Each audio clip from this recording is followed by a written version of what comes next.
ini orang-orang fakir yang kalau kita tidak turut membantu, tak mungkin mereka, secara logiknya tak mungkin mereka boleh keluar dari kepompong mereka yang kelilingnya adalah salib dan Kristen. Dan kalau orang cerita tentang pemurtadan yang berlaku, cara ini lebih mudah, sebab dia hidup dengan keluarganya, dia makan minum diurus oleh keluarganya dan ditanggung oleh keluarganya. Dan keluarganya boleh mengatakan, saya tak mau lepas ini anak, ini cucu saya yang tanggung makan minumnya. Tapi kebetulan istri saya memang orang sana, memang mualaf juga, dia pandai berunding. Nah, kadang-kadang terpaksa bergaduh juga sedikit, dan kena berani juga. Sebab kalau mereka tak boleh ancam kita pakai senjata, mereka pakai sihir. Ini yang harus hati-hati. Serangan sihir lebih dahsyat daripada senjata.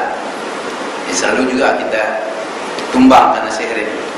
Tapi berbarokah zikir-zikir, doa kawan-kawan, kita bangun lagi untuk hadapi perkara ini. Para jamaah yang dirahmati Allah Subhanahu wa taala, itu suku-suku dusun mulut yang ada kad pengenalan di Sabah. Bagaimana dengan suku-suku lain yang mereka pendatang daripada selatan Filipina, sedangkan dulu Sabah itu adalah milik mereka. Kita tahu Paduka Mat Saleh, seorang yang menentang British, yang terkenal, dianggap oleh Sabah sebagai panglima mereka, seperti kita anggap Mat Kilau sebagai tokoh pejuang. Anak cucunya sekarang menjadi pendatang tanpa izin di Sabah, dan mereka bukan sikit, jumlahnya berpuluh-puluh ribu, tak punya pendidikan karena mereka tak dibenarkan untuk masuk ke sekolah di bawah Kementerian Pendidikan Malaysia. Jadi terpaksalah mereka buat sekolah sendiri di dalam kampung mereka, di hutan-hutan.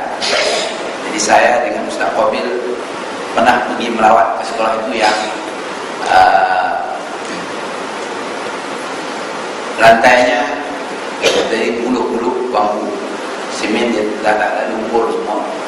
Kemudian atapnya ya daripada zeng-zeng buruk yang telah dia ambil daripada bekas-bekas bangunan di mana-mana.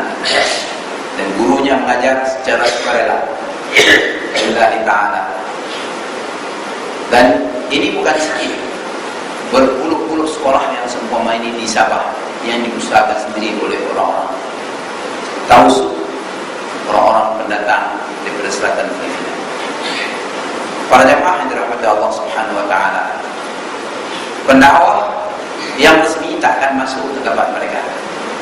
Ustaz dari Jacob tak akan masuk, sebab Ustaz Jacob dia hanya diizinkan mengajar rakyat Malaysia saja, yang ada kad pengenalan, yang ada surat bana. Yang tak ada kad pengenalan, tak ada surat bana, tak boleh diajar.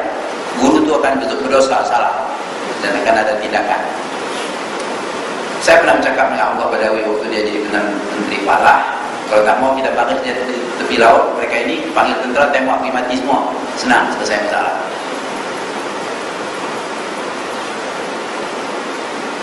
Jemaah yang dirahmati Allah SWT, ini saudara-saudara kita, dan saudara-saudara kita ini perlu bantuan. Saya punya perancangan untuk melahirkan 5.000 hafiz Quran di kalangan mereka, dan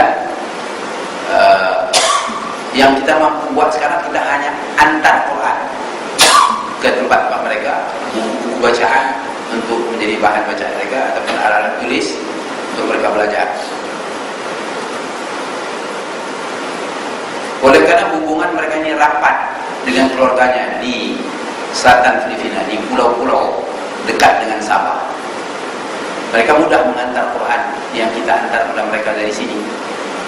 Kadang-kadang saya antar satu kontena dari sini ke KK, ya, saya lubuk di rumah saya, dan saya antar ke Sandakan, mereka antar dengan bot ke Hulu atau ke pulau-pulau yang di pinggir dekat dengan Sabah. Bagi mereka mendapat sebuah Quran, satu keberuntungan yang luar luar biasa. Mereka junjung, bawa kemana-mana, walaupun mereka tak tahu baca. Dan sekarang kita sudah susun bagaimana guru-guru agama untuk mengajar bacaan Quran mereka. Para jamaah dirahmati Allah Subhanahu Wa Taala, problem di masyarakat kaum Tausuk ataupun orang Suluk ini, dia ada sistem baca Quran yang mereka pakai baca Quran kampung. Yang cara kita baca ini, mereka kata ini cara yang benar dari cara orang Arab. Jadi ada yang masih pertahankan cara baca kampung itu. Bacaannya, tajwidnya selewang pulang, tak tentu apa. Tak ada yang betul. Tapi mereka pertahankan cara itu. Itu juga cara mereka baca berzanji. Dan kita perlu hapus pemikiran seumpama ini. Kembali kepada belajar tajwid yang tepat seperti yang diajar di Malaysia. Dan ini suatu perjuangan yang agak berat untuk merubah cara berpikir mereka. Tapi 5 tahun yang lalu saya sempat mendidik satu orang keturunan Raja Suluk, dan dia seorang yang tajam pikirannya, tapi tak tahu tulis, tak tahu baca. Dia datang jumpa saya, dia kata, saya ini raja, keturunan raja.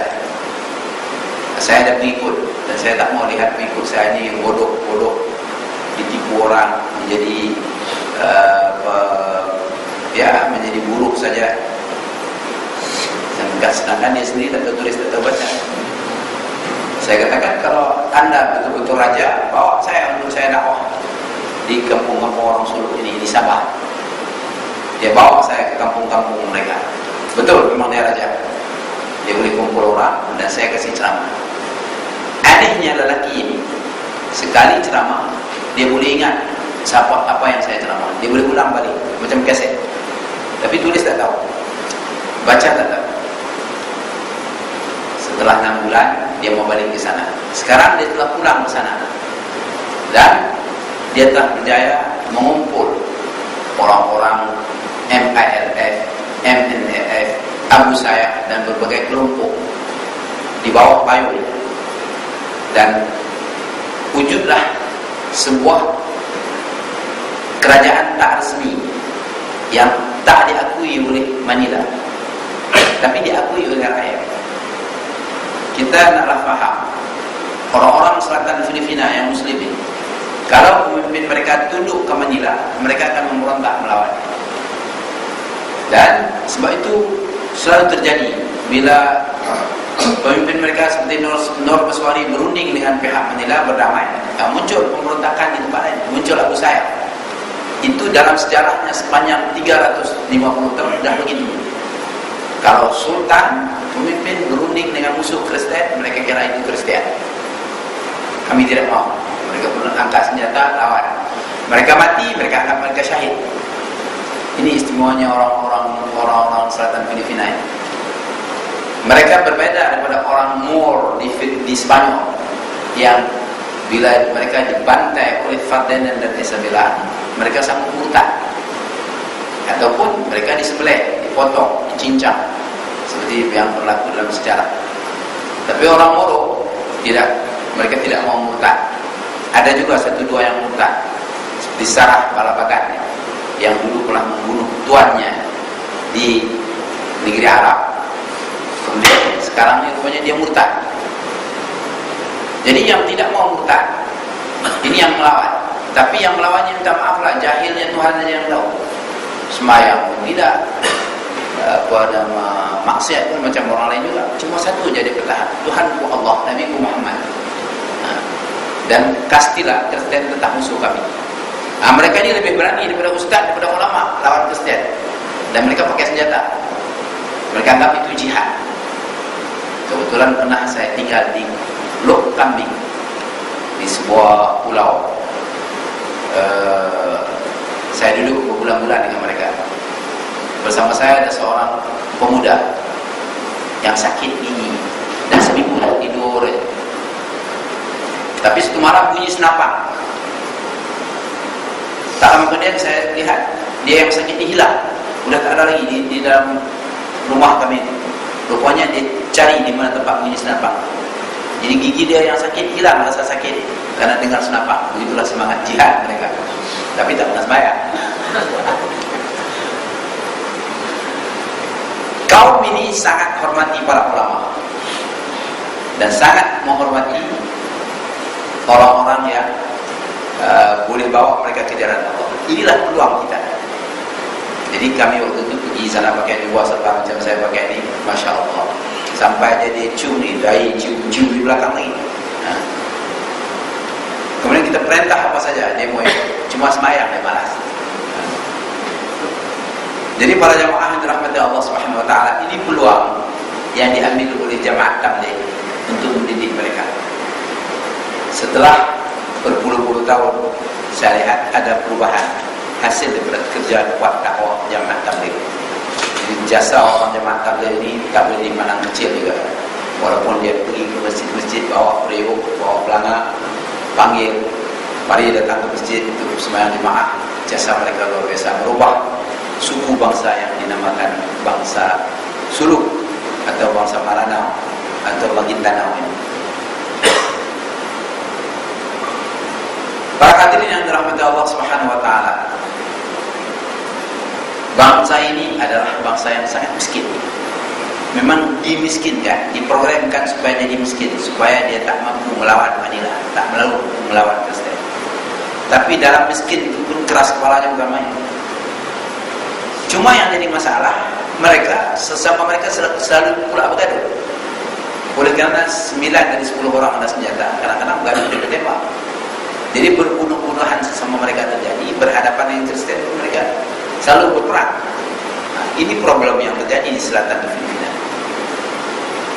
Saya pernah didatangi oleh seorang yang katanya ingin niat berjihad, bergabung dengan Muslim Moro. Bila saya cerita kes ini, di selatan Filipina itu kalau kamu sanggup untuk berhadapan dengan saudara-saudara Muslim yang pakai senjata, ya silakan saya kata. Takut dia tak jadi pergi. Jadi kalau nak masuk ke sana, pergi dengan dakwah. Bukan pergi dengan bawa senjata, sebab senjata dia lebih hebat. Dan ada satu pengalaman tentera Malaysia sendiri. Satu masa tuan-tuan tahu ada satu peristiwa serangan terjadi di Lahad Datu. Saya pergi ke sana, saya tanya asal usul serangan itu. Sebab terjadi serangan itu ada seorang polis yang pergi ke pulau-pulau selatan Filipina mengganggu isteri orang. Jadi mereka datang ke ketua polis itu, bagi pada kami itu orang yang mengganggu isteri kami. Ini marwah kami.